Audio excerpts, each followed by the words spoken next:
కర్ణుడు ఆవేశపడ్డానికి ఒక కారణం ఉంది. సాధారణంగా మనిషికి అసహనం ఎప్పుడు వస్తుందంటే తన మనసులో ఉన్నటువంటి మాట పంచుకోవడానికి ఎవరు లేరనుకోండి. తన మనసులో ఏదో ఒక అభిప్రాయం ఉంది, ఆ అభిప్రాయం పంచుకోలేడు. అది పెద్ద బాధ. ఆ బాధని పంచుకోలేనప్పుడు లోపల ఒక పెద్ద నలుగుడు ఉన్నప్పుడు మనిషికి చటుక్కున ఆవేశం వస్తుంది, చటుక్కున కోపం వస్తుంది.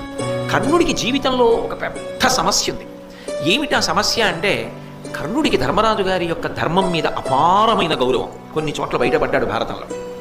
ఇంకా అంతా ఇంత నమ్మకం కాదు, త్రికరణ శుద్ధిగా తిరుగులేని నమ్మకం.